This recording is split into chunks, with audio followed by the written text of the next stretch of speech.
Dreams. Let's talk about dreams. People are so fascinated by dreams. Aren't they? I love it. But so little is known about dreams. Yeah. Well, yes and no. I mean, here's the thing.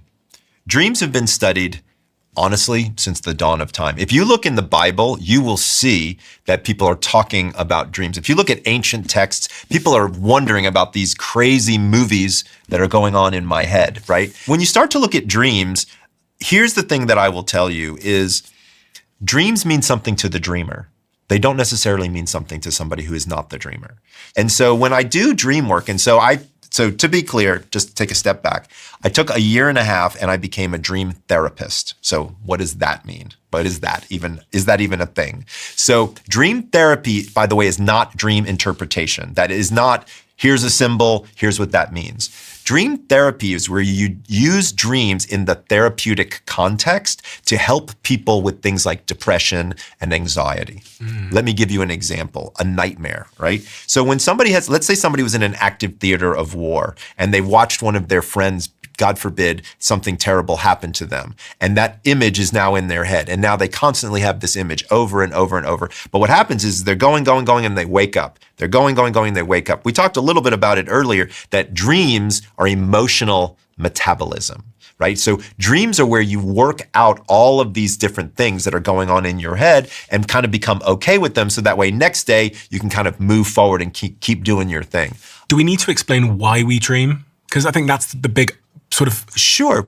So there's a couple of theories. One theory is that this is a great stage for practice, right? So we dream about things that we're eventually going to try in the real world. And so we get a chance to practice them in our head beforehand to make sure we don't kind of screw the whole thing up. So there's that whole idea of being able to kind of work stuff out in my head. Then there's the processing idea that we talked about before, where this is emotional metabolism. So therapy. Right, exactly. It's like you go to therapy every single night.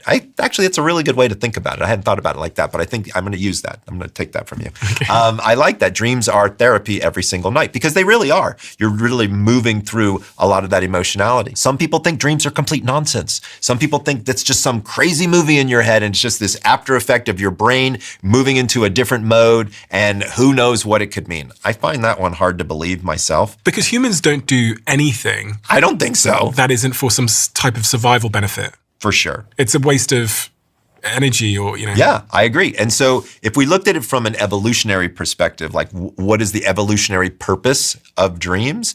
I would argue that it probably has something to do with emotions and being able to move through some emotionally difficult times.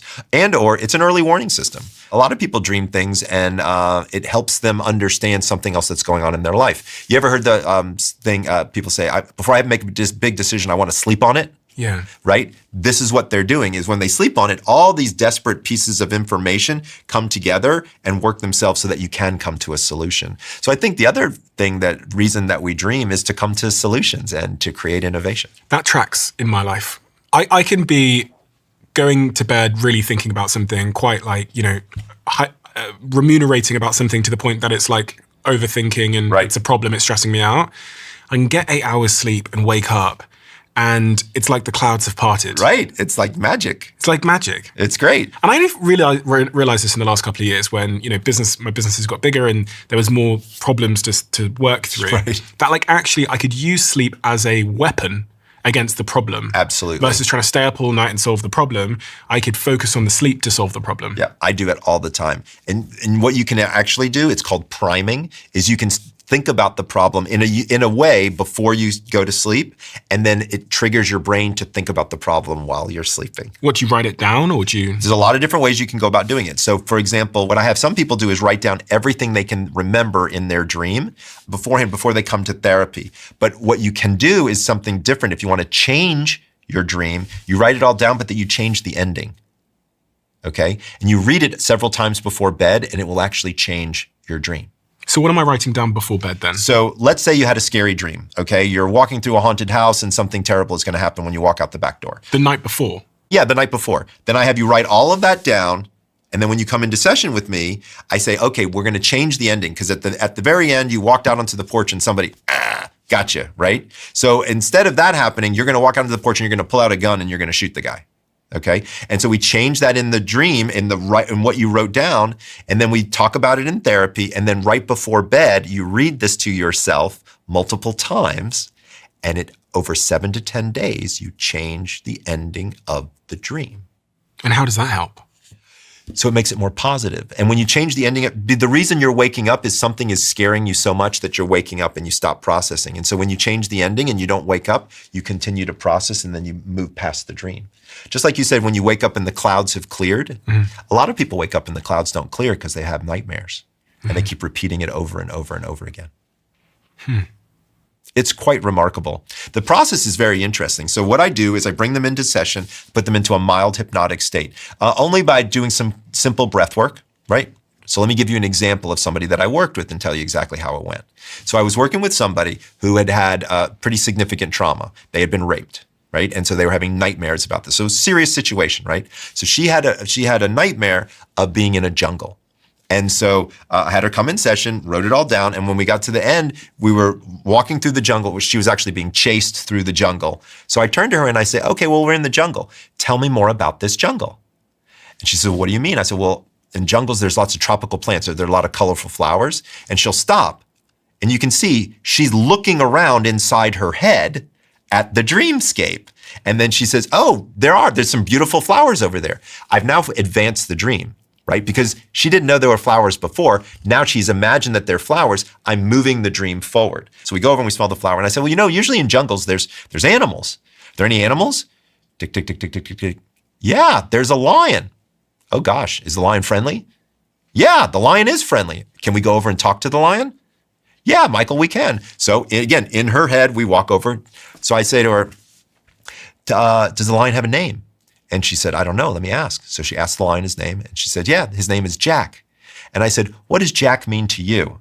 And instantly she says, Jack was my uncle, and he saved me from getting raped by my stepfather. Now we're getting somewhere. Now we understand what's chasing her. Now we understand where she's headed to. She's trying to head to the person that saved her. Now she starts to understand where this dream is coming from. And guess what?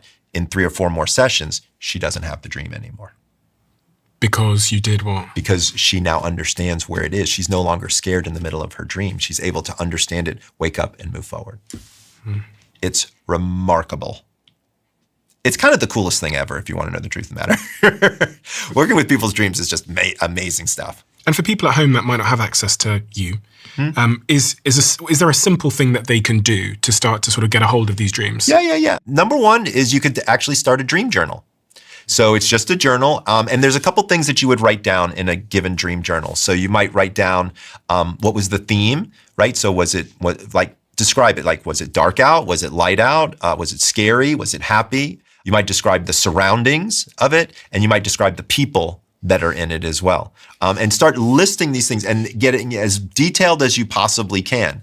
Once you've kind of gotten through the point of getting the details down of your dream, then if you want to change them, you can change the ending. It's not hard. You just change it the way you want it to be. Then you start to read it over for yourself. Now, I want to be clear.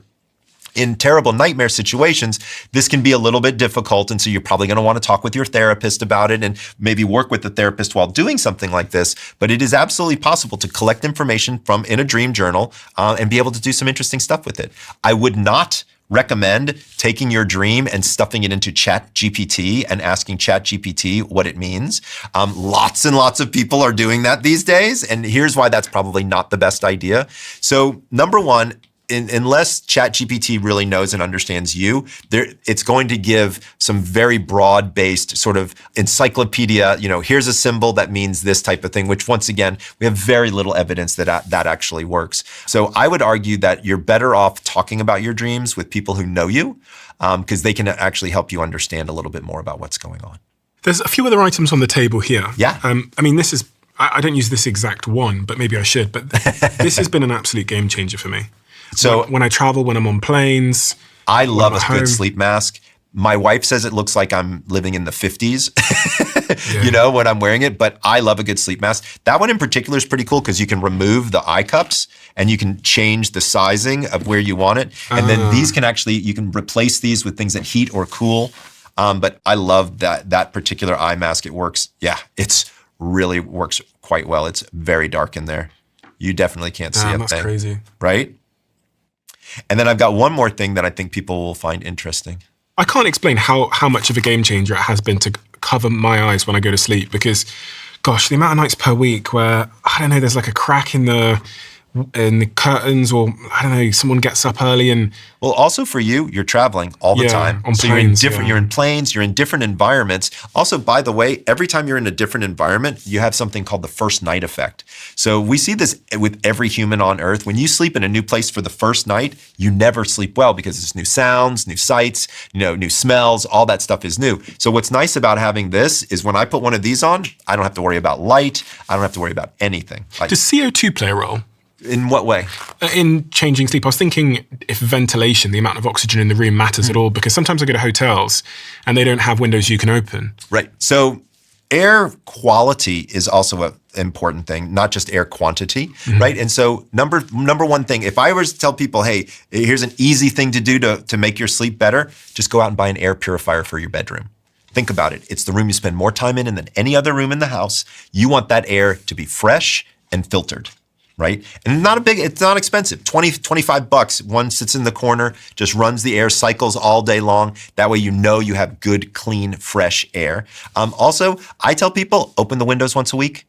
It's good to get fresh air in. Now, the only problem comes is if you have allergies and the allergens fly in and there's pollen or dust or things like that, that can be somewhat problematic. But generally speaking, if you don't have enough oxygen going on, you're definitely not going to sleep well and your body's going to wake up. So if you were in, let's say, a oxygen restrictive environment, so